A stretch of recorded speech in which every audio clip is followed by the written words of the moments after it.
So, thank you all for staying. We know we're the last thing right before dinner and you're all hungry. We appreciate your attention. Somebody has to be a grand finale. So I'm Jeff, this is Max, Shittit, and Ash. We're four members of Team Kanau. We are going to Mars, whether it's through NASA, Mars Direct, Inspiration Mars, Mars One, or any of the other potential options we've talked about this entire conference. We are going to Mars. But one hallmark of all of these ideas is that we will use international collaboration. And we will have to overcome language, culture, time, and distance barriers to do this. Which is nice for us because we're an international team. We've already had to overcome all of these problems. So, you've seen 9 designs in response to the Inspiration Mars Challenge. And we have one more for you. But rather than going through all the boring details, we'll try and focus on what makes us unique. And that starts with us and our experiences and what we bring to the table, in addition to all the normal standard design tools. We have lots of experience with NDRS and all the other Mars simulators. One of our group members is part of the Mars One cohort. We've also talked a lot to our astronaut alumni. For example, Eugene Cernan here, the most recent man to walk on the moon, and incorporated their insights and inputs into our design process. But the design process has to be very systematic and rigorous because we are collaborating on 2 different continents, 2 different groups of people. So we had to, from the very beginning, start with this rigorous design philosophy using the House of Quality and other design tools to quickly arrive at 3 critical factors that will drive our design. The development time from now until 2018, the crew safety to get them back to Earth, and the cost, which usually comes back to mass for us engineers. Now we went through lots of different design possibilities. We considered many different existing capabilities. Shown here are some of the ones we considered. The ones we actually use are shown here.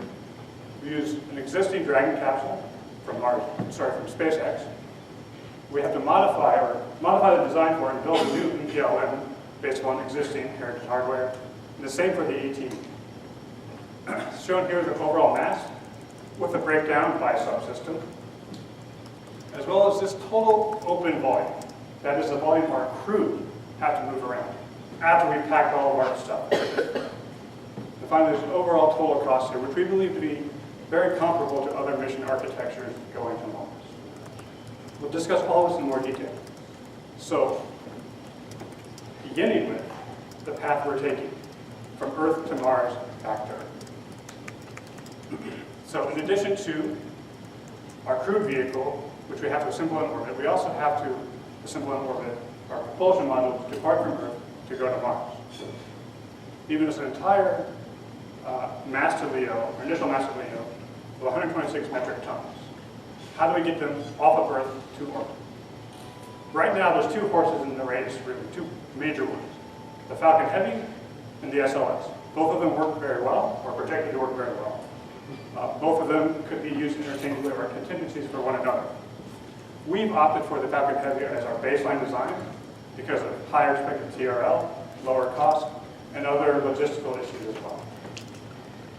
So our first launch with the Falcon Heavy, we launched one of our propulsion modules as well as our modified ATV service module. Our second launch, we launched our second propulsion module as well as our habitat, and that shouldn't actually be there. But our second habitat. And then finally, on our third launch, we launched our final propulsion module as well as our crewed Earth return vehicle. Now, this interplanetary trajectory, you've seen it a lot already.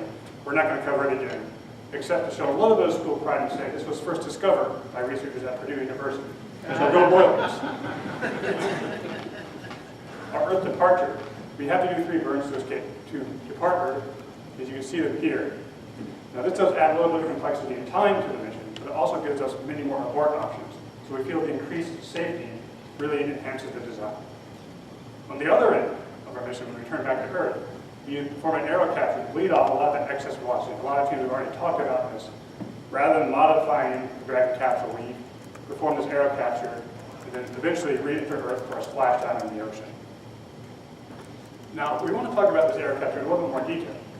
because if you just use normal ballistic air capture, you quickly exceed the heat loads and the G loads allowable for a deconditioned crew.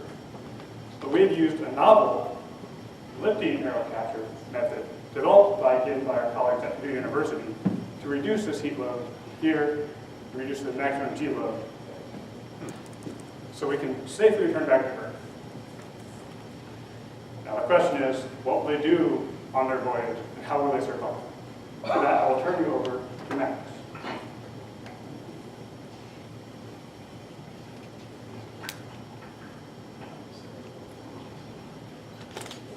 So as Jeff mentioned, we picked an ATV and an MPLM as our two critical mission submodules, a service module and a habitat. And the reason we picked them was because we have 3.5 years to take this vehicle from inception to launch. That is an unprecedentedly short period of time. There is no time to build a new vehicle from scratch. There is no time to develop novel radiation protection systems or any major modifications to the vehicles. We have to use what we have. And ATV and MPLM meet that mission incredibly nicely. The only major modification to the MPLM is the addition of the second common berthing mechanism in order to accommodate the Dragon. MPLM currently only has a single common berthing mechanism. Beyond that, all the major modifications are taking place in the ATV, which has the built-in capacity with modification to provide all of our support systems. The first one is provided by our Japanese colleagues, who have provided us with a wonderful ECLIS system designed on ISS heritage with triple redundancy and simulated using a custom software called Cycle, which is able to simulate consumption of an ECLIS system for 2 people for 501 days. Now, as an ISS, there are closed loop both in the water recycling and air recycling.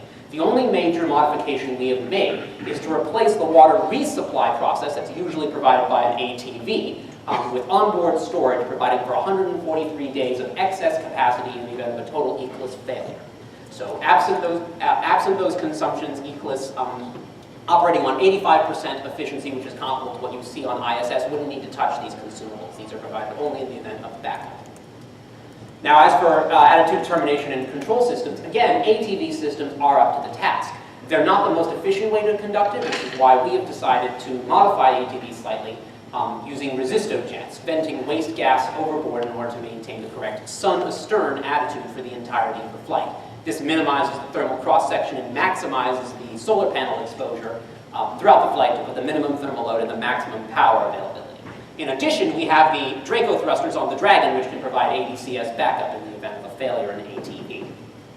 Now, the critical driving factor for thermal and electrical systems in this case is the fact that our insulation levels are changing. This is not something which ATV has to deal with. ATV is meant for operating in low Earth orbit with frequent eclipses, but never a changing insulation level. We go through huge swings, however, in our insulation level, which means we need to redesign both systems to have a throttleable capacity. So in terms of power systems, we took a bottom-up approach, speccing the power requirements of each subsystem in both a normal and an emergency state. It came up with a required power generation of about 9.2 kilowatts in normal operations and 5.5 in emergency operations. ATV is only designed to produce 4.9 kilowatts at Earth. So in order to produce the required amount of power at Mars, when insolation is worse, we need to up ATV's power generation capacity by about 350%. Now, in order to do that, we also need to change the thermal systems due to the increased dissipation requirements. So to do that, the first thing we do is we increase the size of the radiators, which are already built into ATV, but not as deployables. We add ISS heritage deployable radiators to dissipate the right amount of power. We remove the existing ATV panels and replace them with ATK Ultraflex panels, which are being developed both for Orion and for the Cygnus. That gives us 12 kilowatts minimum at end of life, both in the minimum insulation condition.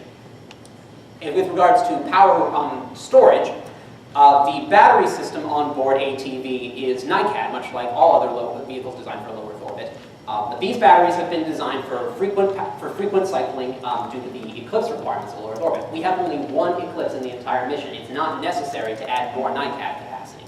So in this case, nickel metal hydride capacity. So in this case, we upgrade with lithium-ion batteries, providing a capacity of 14 hours of normal operation and 24 hours of emergency operation due to the different insulation and eclipse requirements. Now again, looking at our trajectory, given the different insulation levels, we need to design the system to be throttleable. So in this situation, at Mars Encounter, in the worst insulation condition, we deploy the minimum number of radiators and the maximum EPS capacity, whereas at perihelion, we do exactly the opposite. This is a capacity that ATV doesn't have and needs to have in order to have the proper redundancy and proper backup and proper capacity. In addition, throughout the entire mission, we have the option of a purely passive thermal control for a short period of time in the event of a total power systems and power or thermal systems failure, where the vehicle enters kind of a barbecue roll circa, as was done in Apollo. With regards to comms, we originally planned to use a derivative system from the Mars Reconnaissance Orbiter. However, by 2016, NASA wants to phase out the X-band communication and replace it entirely with Ka-band. Mars MRO had a Ka-band experimental system, and we intend to upgrade that system for communications with the spacecraft.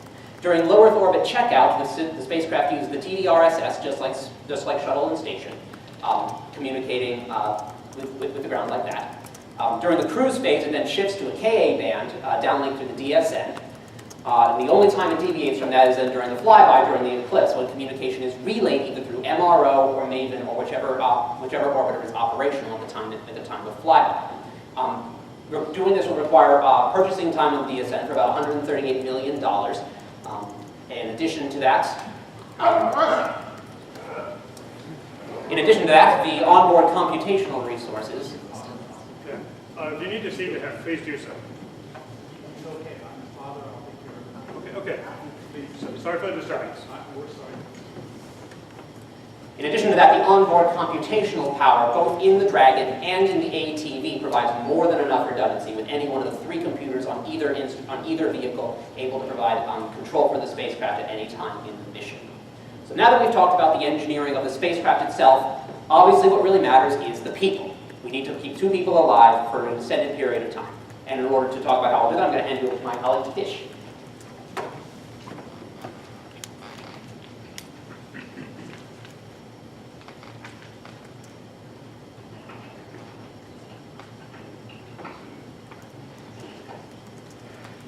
So one of the major concerns to the human safety is the exposure to radiation. And there are 3 sources that produces this radiation. The first one are galactic cosmic rays, the second are Van Allen belts, and the third are solar proton events. So our team made 2 major assumptions. The first is for the case of galactic cosmic rays and Van Allen belts. Since these rays are coming from all directions, our team assumed the shielding from a spacecraft pressure hull that is made of aluminum. Now this is very conservative approach because we might have water shielding around the astronauts, or we might have some other radiation shelter, or some other elements on board that can absorb the radiation. So we took a conservative approach. And then the other thing that we took is for solar storm. In case of solar storm, the crew will move to the Dragon capsule and they will take shelter because the entire spacecraft will be used as a radiation shield. Then we use NASA's Ultaris program and we tried to calculate, we actually calculated the radiation dosage for all the 3 cases, all the 3 sources, along with one other fact that the astronauts already would be having some dosage inside them due to previous flights. And the total came out to be 1 sieverts. Now based on this value, we tried to find out the age range of the astronauts that are suitable for this mission. Then we tried to select these astronauts. We went through a list of current astronauts in NASA, and we found that the best match is Andy Thomas and Shannon Walker.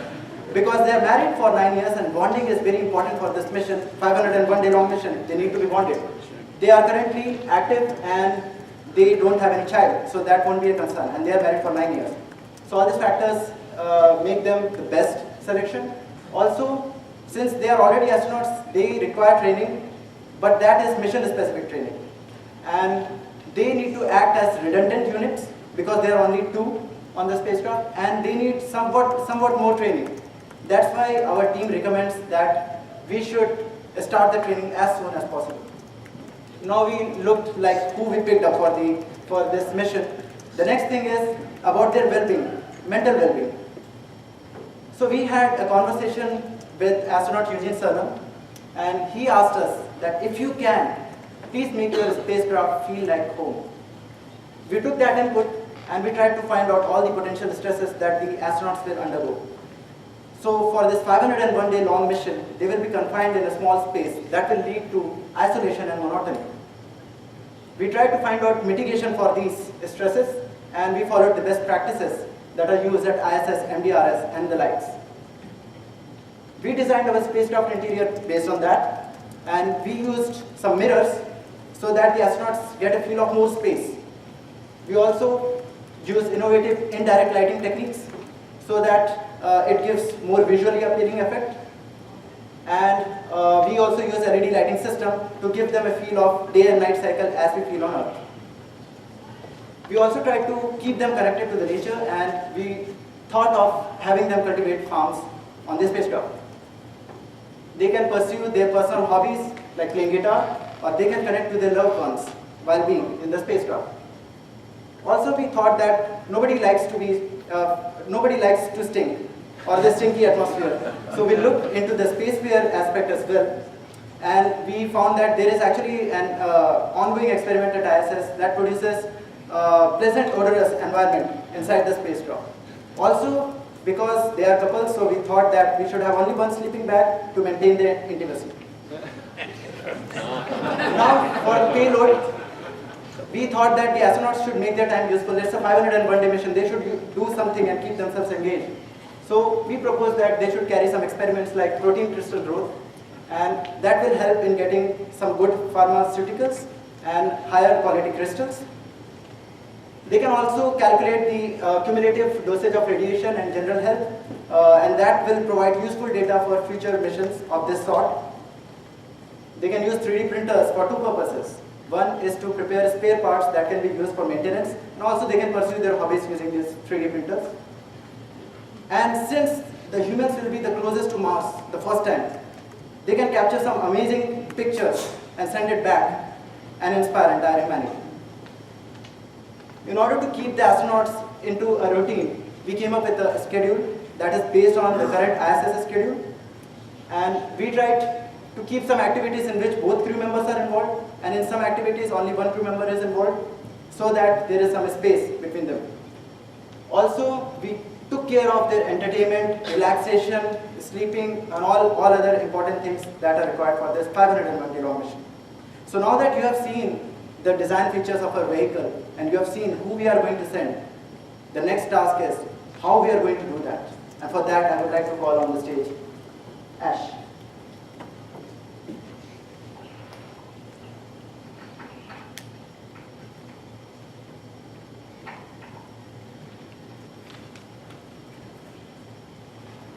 So, when the lives of our people are at stake, it becomes even more important to understand the risks involved. So here we're really trying to achieve two major goals. One, achieve a human flyby of Mars, and two, do it in a way that is safe and that will keep our astronauts alive and well. So keeping these two goals at the forefront, we went into our subsystems and analyzed about 48 different risks, ranging from component and deployment failures to the preservation of life. And if these risks ranked highly in likelihood and consequence to our mission goals, they immediately raised a red flag. The lower risks were colored in yellow and green. We then identified that some of our top risks were associated with very high re-entry velocities during EDL, and secondly, we recognized that the quality of health of our crew either would make or break our mission. So we really proposed mitigation strategies at this stage to try and combat some of these issues. So for example, our novel lifting air capture technique, ground testing and demonstration missions. And also, to combat the first issue and to combat the second one, we proposed very careful crew selection and rigorous training. So in this way, we applied our mitigation strategies to all of these risks and drove down some of our very high risk items down into the lower, safer zones. So all of these decisions really flowed into our design process, and at this stage, we also conducted a very preliminary quantitative risk analysis using fault trees. So in this example, one of the ways in which we could lose our crew is if a re-entry procedure didn't go quite according to plan. Now this could happen during our crew separation phase, or if a heat shield were to be compromised during re-entry. So for our spacecraft subsystems in green here, we were able to actually acquire failure rates for certain critical components. And for those in cyan, we conducted a Bayesian analysis where we looked at previous successful versus unsuccessful events to come up with these numbers. Now you're all looking at this 80%. Now, that does not mean that there's a 20% chance that our crew is going to die.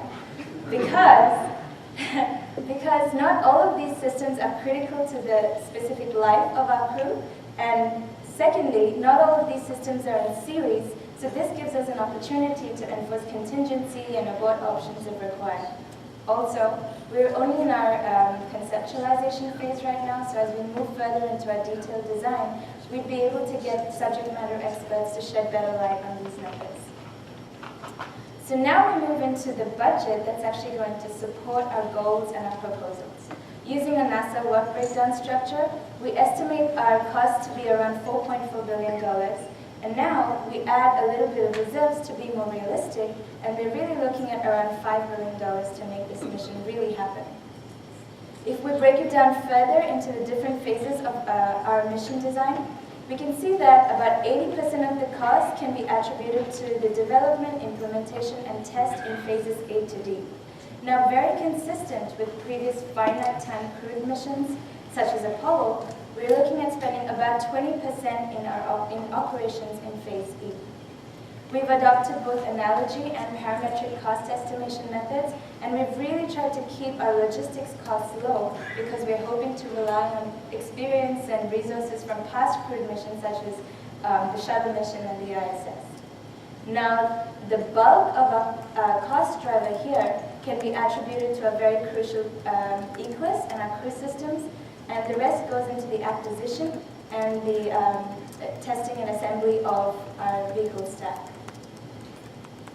So now that we've established an architecture, we've highlighted our risks, and we've also acknowledged our cost constraints, we can actually start to visualize how our proposal is going to play out. So we've had a lot of dazzling proposals here today. So there's nothing really stopping us from at least thinking about that development phase in just a few hours. So, and we also hope that our preliminary and critical design reviews can be completed as soon as possible so that we can move straight into the integration and test phase, followed by a launch sequence in November of 2017, and this is followed by TMI, Mars flyby in August of 2018, followed by a safe return of our crew in May of 2019. So, ladies and gentlemen, we've put forth a very strong proposal where we used CSS boosters to thrust our astronauts all the way out to Mars. We've recognized that using vehicles and components that have previous flight heritage is going to save us a lot of money, a lot of time, and is also going to guarantee us a lot higher safety and success rate. We've gone in for an adaptive EPS TCS system that's going to take advantage of the varying thermal loads en route. We've also provided an optimized re-entry trajectory using novel lifting error capture techniques that's going to alleviate some of the heat rates and the G loads for the astronauts. We've designed for a triply redundant ECLIS system that has extra water for storage and for radiation if needed, and we've also begun testing this using our very own simulator cycle. We're very proud to be able to provide the crew with 70 cubic meters of pressurized habitable volume, and we've also really tried to make it as homely as possible. Now, if this mission were to get delayed to 2021, we've also thought of some alternatives. For example, Bigelow's inflatable habitats. And secondly, when we spoke to Eugene Cernan a few months ago, he told us, you know, if I were going on this mission, I'd just really love to put my cup of coffee on a table and have it stay there. So we went ahead and calculated that if we incorporated a 1 kilometer tether and an additional 1 metric ton of mass, we'd be able to actually simulate terrestrial gravity for the astronauts. We did choose the Falcon Heavy over the SLS only due to cost and other policy constraints, but a lot of things could change in the next few years, and let's keep an open mind. The ACES propulsion module being developed by ULA has high propulsive capabilities, so that's another thing to think about. Testing out bioregenerative ECLIS systems, that's a great idea because what we really want to do ultimately is set up a self-sustaining civilization on Mars. And finally, some of our counterparts at Purdue, they're actually designing for an opportunistic flyby of Venus around the same time. So this really turns out to be killing two birds with one stone. And with that, ladies and gentlemen, this is our team, and this is our Kanau.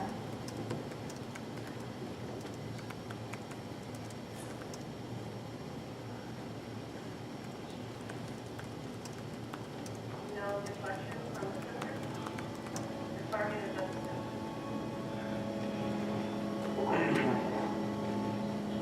I don't know what you are. Maybe you're there because we have to be protected. Pneumatic impulse driven to us by the evolutionary process. We come after all from hunter-gatherers and for 99% of the day or other. We've been wanderers, and the next place to wander to is Mars. For whatever the reason you're on Mars is, I'm glad you're there. I wish I was with you.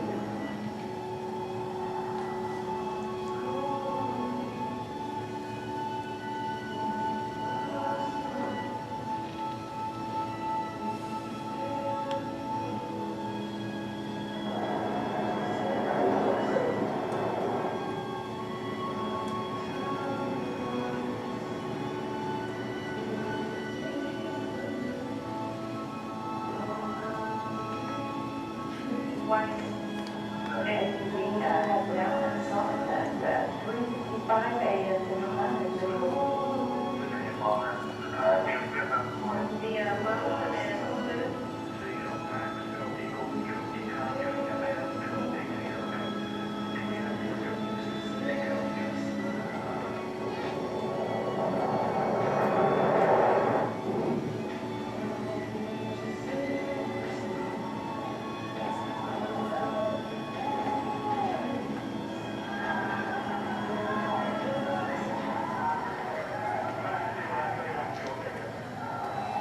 Who's ready to go to Mars?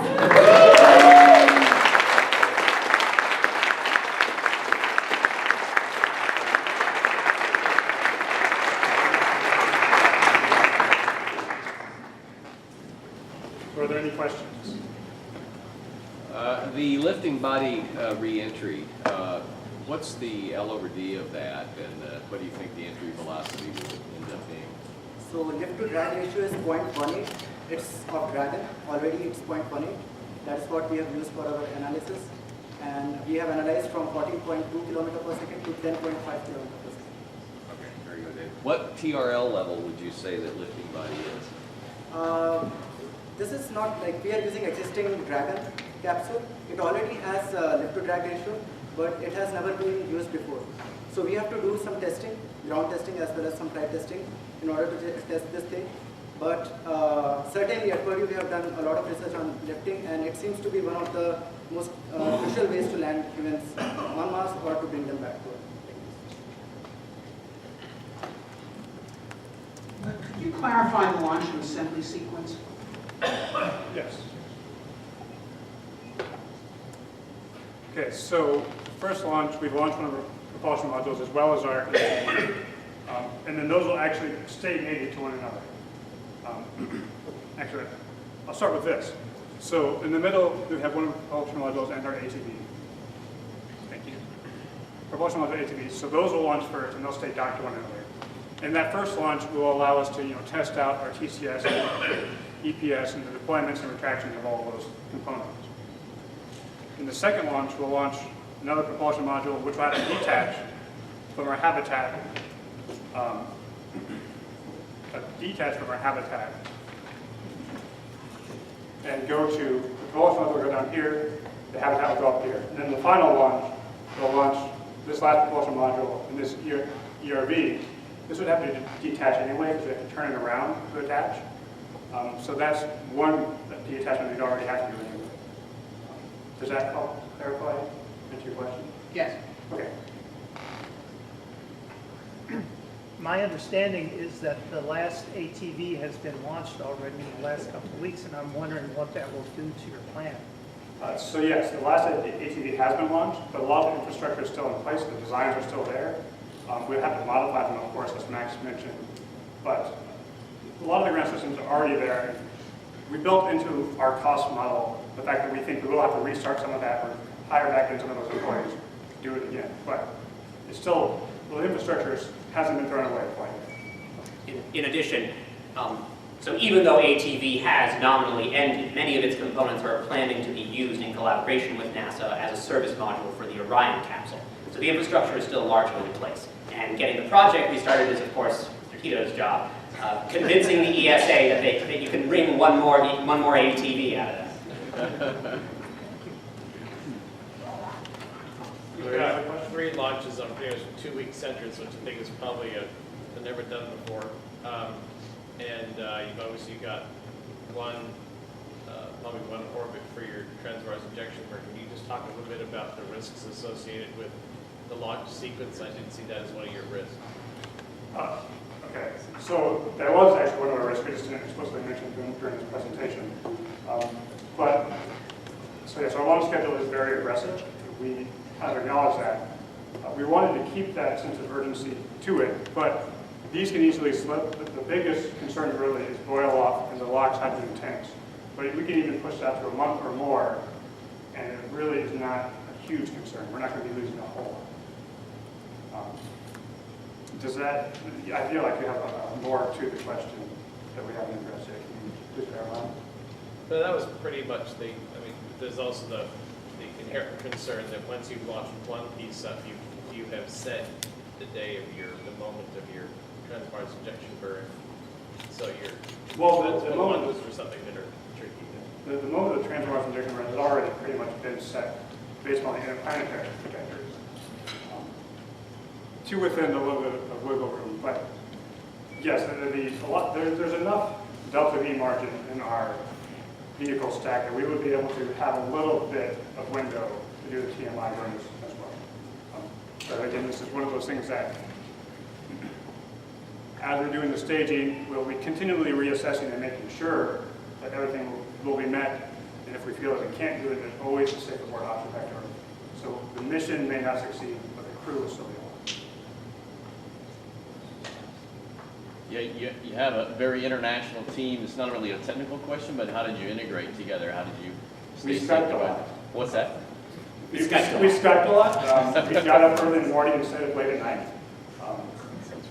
But actually, Chip is here, and he can tell you about this, but he was an exchange student at KU University. I just got the opportunity to attend KU University through Purdue. And there I was in one of the space system classes, and I met Shota Eno, and he actually spotted my Occupy Mars t-shirt, and he said, this is a guy who can help in accomplishing this mission. So, and I knew that I mostly work on landing part, so I thought flyby might be like, it's the first time I'm going to try something that is more orbital mechanics than re-entry. So I knew who are the best guys who can do this, so I asked my teammates, my colleagues to join forces, and we collaborated in this way. And for the first phase, like for submitting the proposal at March 15, I was still there, and we had to coordinate a lot. It was like insane process, and but still somehow we did it. And one another fact is that we started this design on January 12th. We got only 2 months, but still, with all the problems, we tried to do it because we had the passion to reach Mars. That'll have to be the last word. Thank you very much.